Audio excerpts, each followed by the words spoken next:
Hello, heroes and Zargons. I'm Alfred, and this is the Trials and Tribulations of Zargon, a series which details the many ways in which the Emperor's heroes foil Zargon and his minions in their plots to conquer the Empire. In it, we'll review the published quests and any house rules or modifications I'm using to make the game more interesting and challenging. My heroes this campaign are played by a single, experienced player, so they cooperate, share resources, and are wise to the wiles of Zargon. The tuning I've done to the quests reflects that. In this episode, we'll cover my approach to house rules and the house rules that we're currently using to govern hero and monster actions in the dungeon. In later episodes, we'll cover some of our house rules regarding out-of-dungeon activities. At the time of recording, we've completed the entire original quest booklet, but I introduced these rules slowly over the first couple of quests because I wasn't sure how much my player wanted to modify the game. As I review the quests in later episodes, I'll share the rules that were in play. So, let's get into it. First, design philosophy. I want to capture what makes HeroQuest great and increase the challenge by introducing strategic problems for the heroes. The first thing that makes HeroQuest great is its simplicity. I started Zargoning in my early teens and I'm now running for my 4-year-old son. The rules are simple and easy to understand. Part of this simplicity resides in the hero options and monster options. Move and take one action. That's it.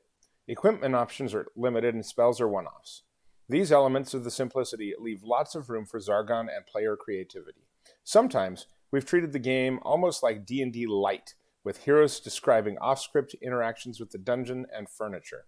Other times, we've carefully circumscribed the actions within the existing rules of the game. That's the kind of approach I'm taking this time through the game. I want to leave as much of the original rules intact as I can, while expanding the gameplay to produce more interesting and dynamic experiences. Attending on simplicity is the limited scaling of the game. This comes into play more when I discuss out-of-quest options, but no ordinary monster in the original game has more than 3 body points or 4 attack and defend dice. I want to preserve that. Part of the old-school feeling of this game comes from the sense that both monsters and heroes are very vulnerable, and even at peak development, most monsters present some sort of threat to the party. Goblins, in spite of my love for them, mostly accepted. In past iterations of house ruling, I've allowed heroes to scale their attack dice and defense dice pretty aggressively, either through items or through levels, and that necessitated scaling monsters commensurately. Doing that, scaling them, simply draws out combats and takes away the sense of accomplishment from heroes getting stronger.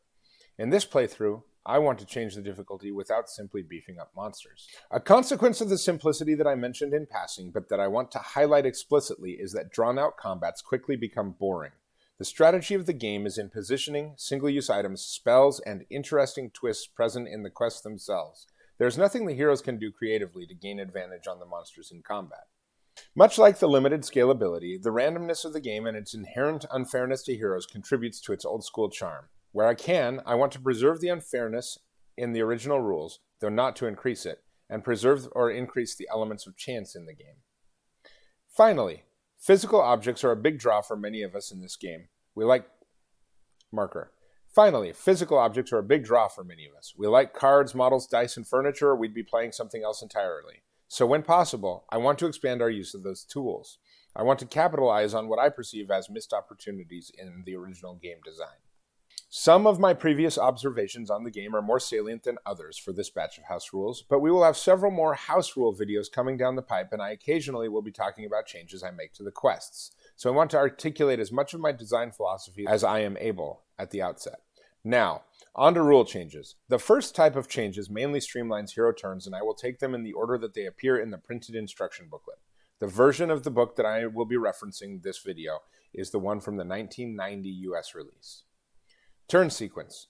Ordinarily, play begins with the hero seated to Zargon's left and continues clockwise. Since I am playing with only one player, however, I allow the heroes to take their turns in whatever order they choose.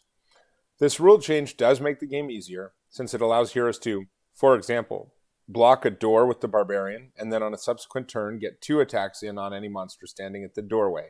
When the barbarian strikes, he then steps out of the way to allow the dwarf or the elf to move in. However, it also speeds up the game and affords the hero players more options, so I'm fine with that trade-off. When playing with more than one player, it might not speed up the game to make this change, and when I recently ran it for 3 new players, we just established a turn order and stuck to it for simplicity's sake. Movement. Ordinarily, to determine how many square spaces to move, a hero player must roll 2 red dice. More if they are affected by a spell or artifact, and less if they are affected by some sort of encumbrance. When there is no danger present, I allow heroes to take the average of their move dice rounded down. So a hero rolling 2 dice moves 7, and a hero rolling 1 moves 3. Again, this is just a convenience to speed up the game. If there's a clock of some type, or any danger on the board, heroes must resort to rolling. And, if I'm lucky, the dice will frustrate their plans, casting them into further danger. There are no changes to the way in which heroes attack or cast spells, but there are 2 changes to the ways in which they interact with treasure. The very first note at the outset of the treasure section is that a room may be searched by all 4 heroes, but each individual hero may only search each room once. This rule is almost certainly in the book to reduce conflict over treasure cards. However, even when playing with multiple players, it has been common for the heroes to share treasure equally or to give the spoils to whoever can best use them. That is why I only allow 1 hero to search each room for treasure. This rule reduces the rate at which the heroes can improve their lot, in turn reducing the burden on me to increase difficulty. It also pairs well with the other treasure rule change, which I've played with for so long that I was surprised to discover wasn't a rule as written. This second rule concerns the treasure deck. The instruction booklet tells Zargon, valuable treasure cards, gold coins and potions, are not returned to the treasure deck until next quest. It subsequently warns the heroes, be careful, almost half of the treasure cards contain wandering monsters and hazards. These bad treasure cards are returned to the deck and may be redrawn in the next treasure search. This rule about thinning the deck of good draws and increasing danger to heroes always delighted me. This is one of those inherent unfairnesses that contributes to the old school charm of the game. And for as long as I can remember, I've had access to 5 treasure decks, plus quest pack cards. So, we've always played that treasures drawn from the treasure deck are not returned to the deck until the quest pack is completed. When we began our most recent journey through Hero Quest, my hero player pointed out that the treasure deck reshuffles after each quest. And after some quick math, I realized there's no way the game designers could have expected anything else. Nevertheless, when my parents shipped all of my Hero Quest gear my way this spring, we reverted to my old house rule. So, when we play, the treasure deck contains all treasure cards I have from all of the main games that I own and all of the quest packs.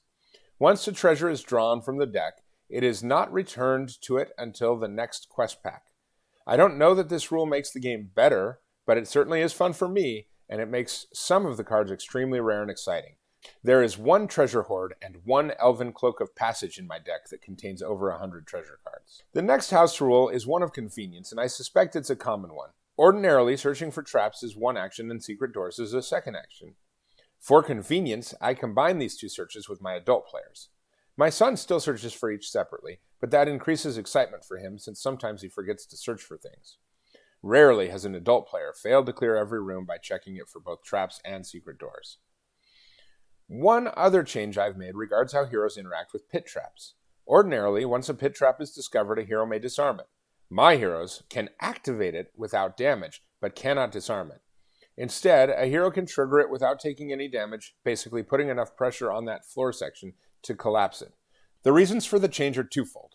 1, because I have multiple boards, I sometimes run dungeons with multiple concurrent floors, and pit traps, holes, and shafts commonly present a way to move between the boards. And 2, pit traps that are not removed sometimes present interesting strategic decisions for heroes. Once a pit trap has been revealed with an action, I house rule that it takes 1 movement die to move into, out of, or through it. So, if the heroes would roll 2 dice, and they are moving into a pit, they discard one of those dice. Obviously, sometimes this rule works out in the hero's favor, and sometimes it doesn't. One final rule change for heroes before we move on to monsters involves inventory. I rule that heroes can carry a full complement of armor, 2 melee weapons, and 1 ranged weapon. They also carry 5 single-use items and can carry 1 piece of equipment in their backpack. There are no inventory restrictions in the original book. This rule is especially experimental. I expect it to A, encourage heroes to use their potions, B, present them with interesting decisions about optimizing loadout, and C, cause monsters who take items or spells that destroy them to present a stronger challenge. One place where I'm especially keen to experiment with this rule is in my modifications to Keller's Keep, where heroes will not be able to exit the dungeon between quests, and where there will be a torch mechanic that requires them to balance utility items and items that increase their power. More on that in a future video. This video is bordering on too long, but I have 2 last rules to mention before I sign off, and they concern monsters. Regarding monster movement, ordinarily, monsters cannot move through doors. However, I rule that once revealed, they can, but doing so does not open the doors to the heroes. I have so far kept the monster on the board so that heroes can see its pathing. This gives away a little bit about the quest structure, but I'm okay with that, since it also builds a bit of tension and interacts with the second of my monster house rules. That second rule is that once a monster is revealed on the board, I roll a d4 behind the Zargon screen.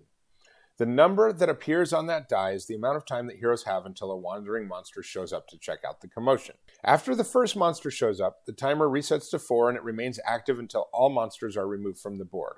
This timer ratchets up the tension for heroes, and when combined with monsters' ability to flee to set traps, pressures the heroes to step into a room and engage the enemy. If the heroes don't close fast enough and a monster escapes through the next door, they have to decide, do we want to walk into the trap or risk a wandering monster?